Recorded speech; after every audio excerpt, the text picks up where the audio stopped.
All right, ladies and gentlemen, it looks like we're set to get frame one of Team NZ versus Mick Hill underway. Simon Singleton from New Zealand to break first. So fantastic to see this match coming. We don't want to dwell on it, but obviously it was a massive letdown to have to postpone our New Zealand versus Australia test match at the end of the season. Obviously, a lot of the guys know the background on that. But yeah, fantastic that the guys get their opportunity in the spotlight tonight against arguably one of the greatest players of all time, Mick Hill. So fantastic opportunity this for all these boys who have worked hard all season to make this New Zealand team. And yeah, just a big special thanks to both Mick Hill and Simon here, who's been involved working with Mick to put this event on. Massive effort, guys, and I know that our New Zealand team players will really appreciate it. So with that said, Simon makes a ball off the break and establishes the set with Reds, and a great looking opportunity here early days. The Reds all looking relatively in play. See a couple of the Reds hampered by other balls with close proximity. Looks like he's moving down towards this red ball near the bulk line early. Obviously that's cut off to the left pocket, so taking the easy opportunity to play it towards the top right of the screen as we look. We've also got this red down here, the bottom right corner of the table, not overly hampered by the yellow, but you just need to be in the right position to take that one on. Similarly, looks like he might go for, there's a red just underneath the black here, that if you get too straight on, the black could obstruct it. So I wonder if he's looking to take this one now, run down, take the red on the bottom of the screen as we look at it, setting himself up nicely to pick out the last two. Well, I'm not sure if he's deliberately played for the jaws there. If he has, that's beautiful, using the right left to kick out nicely. Probably knew that he was going to possibly catch a little bit of them and ultimately find himself in that corner with a shot either way. Yeah, nice routine looking finish here. I think he'll be taking the red to the centre first. I think the key here is not trying to overscrew or get too straight. You don't need to. Just leave yourself a little thin cut, and the cue ball's tracking nicely back to the centre of the table. As you see there, he didn't even look to the stop shot. Just drop it in, float it around. Probably 2 rails.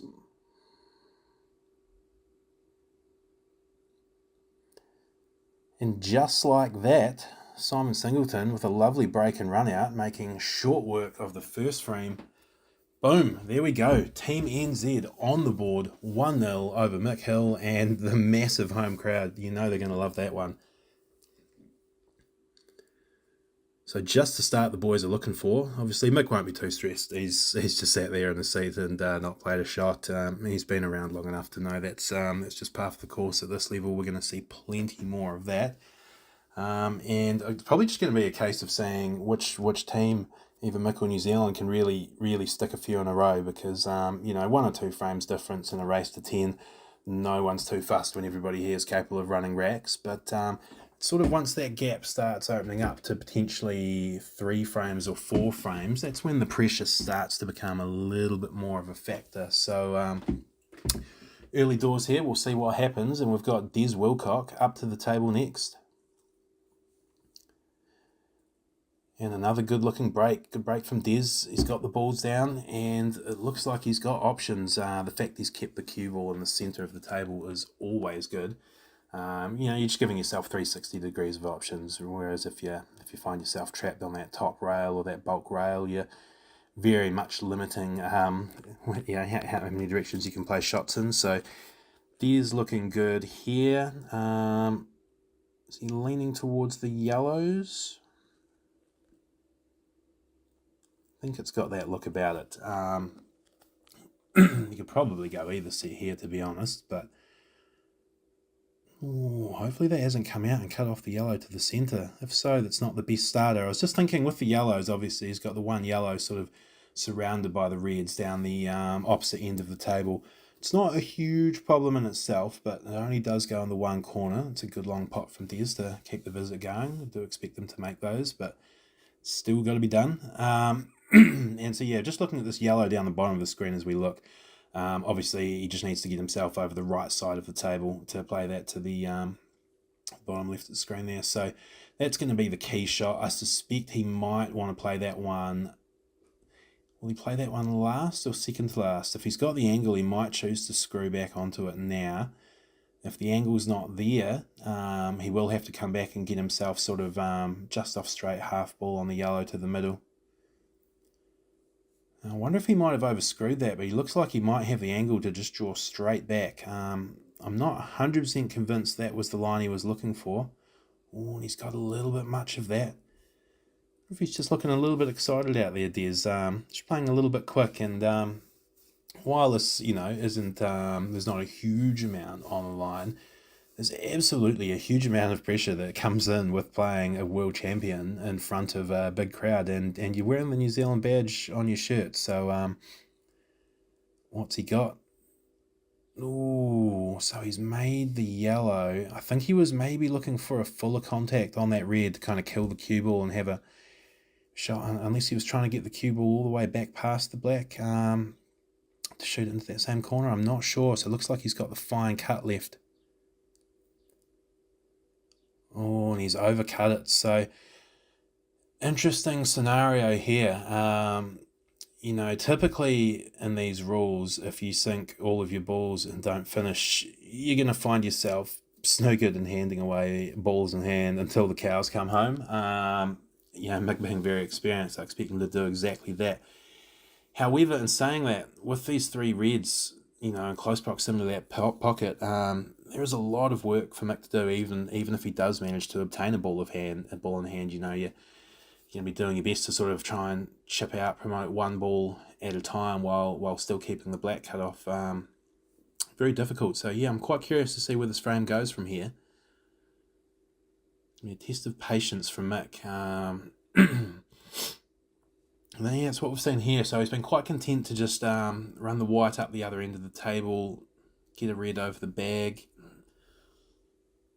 I wondered if he might have been more inclined to just nestle tight on one of those reds that he was very close to. Obviously, he did still have to hit a rail after contact, but he has left a potential shot here for Dez. It's tricky because it's not natural angle. The middle pocket's covering that, so he's going to have to play a lot of side, but can he find it? Oh, it's got a chance. It's got a chance. Get in there. Shot Dez Wilcox. What a shot. Oh, and the crowd love that one. Look at the room erupt. He's getting high fives. Even Mick appreciates that one. Don't get me wrong. I think, Mick could have played a slightly tighter safety in here. Dez is absolutely milking that. Mick could have left a slightly tighter safety, but, that was not an easy one. I mean, the gap between those reds was not much more than the width of the cue ball, and the natural angle was cut off by the middle pocket, so he had to play a lot of spin. Really good judgment in terms of getting both the pace and the spin right to find the angle off the rail. So wow, what a shot from Dez Wilcox, and a 2-0 lead now to Team NZ over Mick Hill. So fantastic start for the boys. Just get some belief in the match early. So let's see if they can keep it going. We've got Lightning Lily stepping up to the table now. The 2-0 lead breaking us off again, and he's got another ball in. So Team New Zealand off to a hot start, and I'm not sure if we're playing winner breaks here. Sorry, I might just have to double check that. Not sure if we're looking at winner breaks or if it's going to be sort of an alternating thing where the Kiwis break through the first round, then Mick for the second round. We'll see how that pans out, but great opportunity for Adam here on reds. Two red balls in the centre of the table could be blocking each other. I guess the one closest to the yellow is a little bit obstructed, so perhaps he'll be looking to clear the other yellow first, but looks like if he can just kind of punch out off this one. We've got red to the centre. Yeah, nice angle, getting just past straight. Always very important, shots like that. We've got to identify if there's a imaginary line sort of straight from the red to the pocket. There's always one side of that line that we're better off being on, and in this case, Adam needed to get just past that line, and he'd always have a shot. If he come up short of that line, cue ball's running into trouble. So, well judged. I wondered if he might have wanted to get on the one that's tighter to the rail first. I'm not sure if he's got the angle now. Looks like natural angle here is going to take the cue ball in towards the 2 yellows and the black, around the black spot. So not sure if he'll play sort of a bit of a screwy drag shot to try and hold for the red on the bottom of the screen as we look, or if he can just tickle past. Yep. So that was the shot, and I think here does have to be a little bit careful here because the small white wants to open up on a wider angle off the red. That yellow near the red is actually in play. So Adam may choose to nick really fine and run back out towards the black spot, although there is a narrow gap. What he's looking at, he may look to almost sort of drop kick this yellow off the rail. If he can sort of catch the cushion in the yellow flush, that should kill the cue ball and pop the yellow. And yeah, he's played that nicely. Might have been tempted to play that slightly harder myself, just in case you catch it slightly wrong and get snookered, but no issues there. He's judged that contact perfect. And the only question left really is which pocket he wants to take the black in. Looks like the middle, being the obvious one, is not on, so I think he's got just enough angle. Yep, stun out, beautiful. I wasn't 100% sure at first if he was a little bit straight on that, but no, just enough angle that he's able to sort of cut it into the near side of the jaw and slide down perfectly for the black. And there you have it, 3-0. What a start from this New Zealand team. Couldn't have scripted it better. And Mick Hill, what's he had? One shot where Dez had covered the pocket with the black, and all Mick could do was sort of play a bit of a containing safety. It's the only visit he's had, so it just shows what a great standard of pool we're being treated to this evening. And geez, trying to be neutral here, but no, we love to see that fantastic start from the New Zealand team. And that Simon, Dez and Adam, we've had 2 break-and runs, and Dez was on the cusp of a break-and run, so as good as it gets. As good as it gets. So Brother Love, Brent Wells, it's his turn now. It looks like the Kiwis continuing to break, so he'll be absolutely keen to fill his boots with some of the break and run material we're seeing here on display. And as I alluded to at the start, like a couple of frames in a row, a few clearances, it's just part and parcel at this level. I don't think Mick would be too worried, but I think this is quite a key frame here. If Brent can get this one and extend the lead to 4-0, or if Mick can nick his first one on the board and make it 3-1, it's a pretty big difference, a 4-frame buffer versus a 2-frame buffer. So, yeah, let's see what happens. And yet again, another good break for Team NZ. Brent's got one, and he's got a great opportunity on yellows.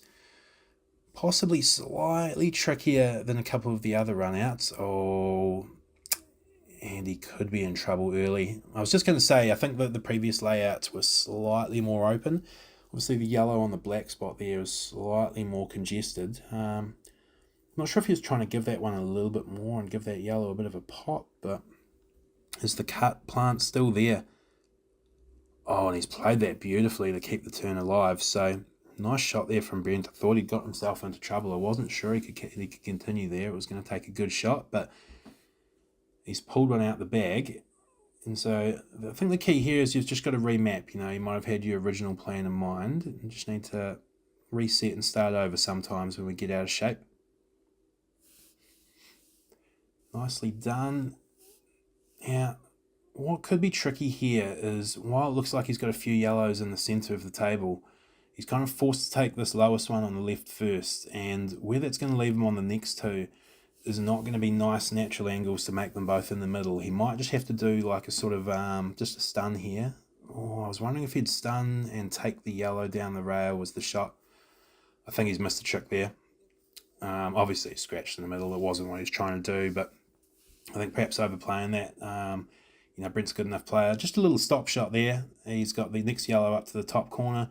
All he needs to do is draw it back 6 inches, and he's got the yellow to the middle for the black to the middle. So perhaps he's just tried to play a more expansive cue ball to give himself a better look on the yellow, and unfortunately it's backfired this time. And geez, Mick will be licking his lips here. He's just been sitting in his seat watching, and this was the Mick Hill exhibition, so I'm not sure he'll appreciate the other boys stealing his limelight. So time to shine, and he's making very short work of these reds. Obviously, Brent had, already potted 5 of the yellows, which always just clears a lot of room, makes it a lot easier. And Mick, before I'm even getting much of a chance to call the shots in the pockets, he's putting the balls in. I'd be a brave man to try and call the shots anyway. So there you have it.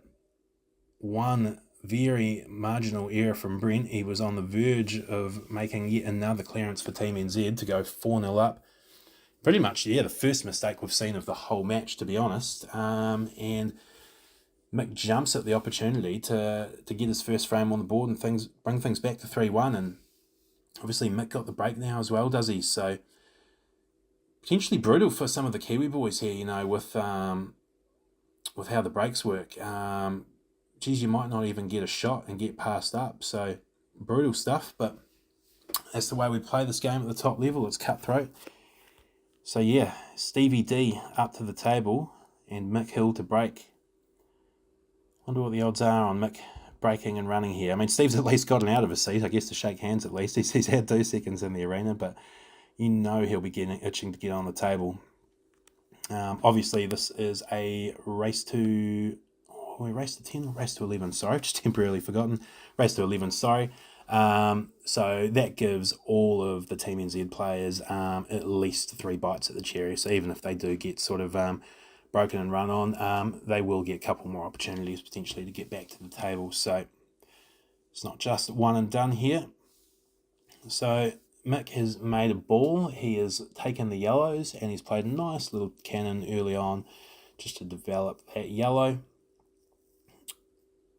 Already, we're just kind of looking towards the end a wee bit. Most of these yellows are on, so it really boils down to which balls do we want to sink last before the black. I feel like nicking in, there's that yellow over the left middle, to me looks like the obvious ball to play last. So I think to me here he's going to be working his way from the top of the screen down to the bottom as we see it. Oh, how's your angle here? He definitely would have been keen to sort of get done down on that bottom rail, work his way back up towards the black spot. He might be a little bit straight. So I'm not sure if this is one he can sort of, just enough angle to punch up and down. Jeez, he's hit that well. I didn't think he had much angle, and I actually don't think he did. I think he's just timed the pants off that to pop it down. And obviously, with these brand new Pro Cup balls and this new fine cloth, the table is playing pretty slick. We're already seeing that the guys are not having to put much effort in to travel this white around this fast little table. So yeah, nice shot there from Mick. So I guess he'd just be trying to find the path back up and down. And what I like there is he's made a point of taking the second rail. One of the worst things that can happen there when you play that shot is you run the white up and down and end up stuck on this rail at the table, at the end of the table that he's at now. By playing it that little bit harder and making sure you catch the second rail, you just eliminate that possibility. Played it very confidently, though, to know the exact line you're coming back at that pace. Showing his class and experience there. And here we have it. Another clearance, and this is why, ladies and gentlemen, they call him the Machine. Mick Hill bringing it back. So wow, how quick this game can turn. And I guess it really shows you at this level that a 3-frame margin ain't really no thing. Yeah, short work. So yeah, Brent's so close to making us 4-0.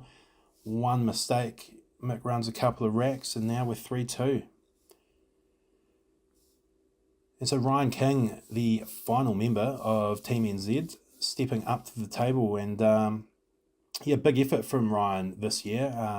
He's always been a strong player in and around it, but really, really taken steps forward over this last 12 or 24 months, taking out the North Island Super League this year, and also winning a Challenger Series event in the Pro Series, earning his way into the Pro Series. So, great work there from Ryan. And nice to see for him that he's sort of backed it up and carried on. We all know Paul's the sort of game that there's a lot of guys out here who are good enough to have one big event maybe and knock over some good players, but the key is being able to recreate that on a consistent basis. So credit to Ryan for kicking on. Yeah, well done. So he's got a crack here at the machine. Big step up again.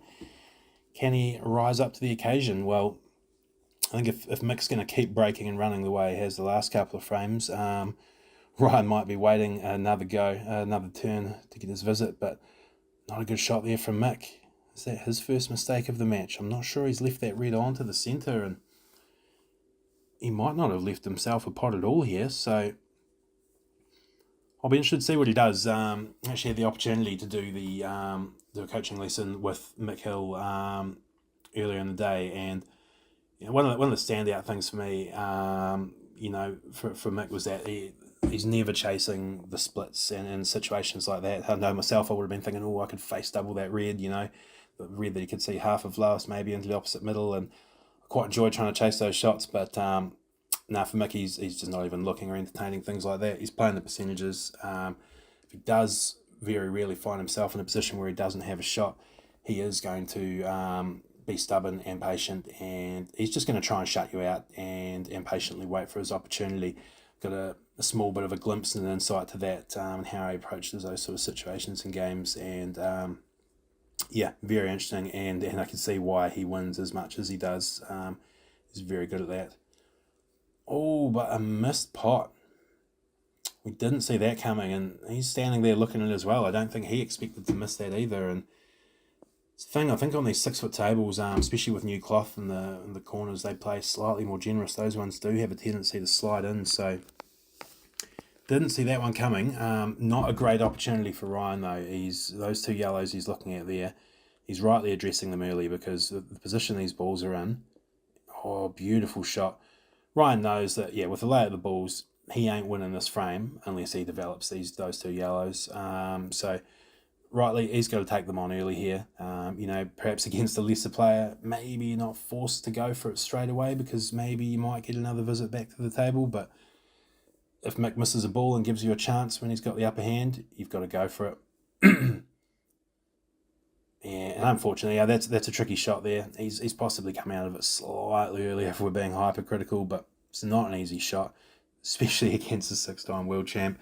And if he'd made that one, he'd given himself a great chance to clear the rest of them. So credit to him taking on the tricky double early and giving himself the chance. Hasn't quite come off this time. I think the only thing, let's just mapping this one here. Obviously, this red that he's looking at now could pose problems, just in terms of position if he was leaving it till last. I'm a little bit curious to see which one he wants to play last before the black, but to be honest, with these three here, you can take them in a few different orders and shouldn't be too much trouble. I suspect he will probably use the red that's closest to the black. Maybe he wants to sort of be just off straight on it, and he can sort of screw off the rail round behind underneath it for his last shot. Interesting. I wonder if he's going to pop it out slightly now. Yeah, nicely done. And that's the thing, on a shot like there, it's as long as he doesn't have to be super precise with his contact on that black, as long as he catches it even sort of half ball, it's going to develop it slightly. He's got that one wrong, a little bit loose, but very makeable across the table. Nicely done. And the fact that he chose to develop that black has come back to save him, because it meant he didn't have to do anything special with that last red. All he had to do was make the kick and pot the ball. So yeah, I'm sure Mick would admit slightly loose positionally by his incredibly high standards, but he gets the job done anyway. And what looked like a fantastic 3-0 start to New Zealand has evaporated to 3-all. So that's a wrap on the first session. Sorry, not Hill, 3-all. 3-all after a great start from New Zealand. So stay tuned, and we will be back with the next session shortly.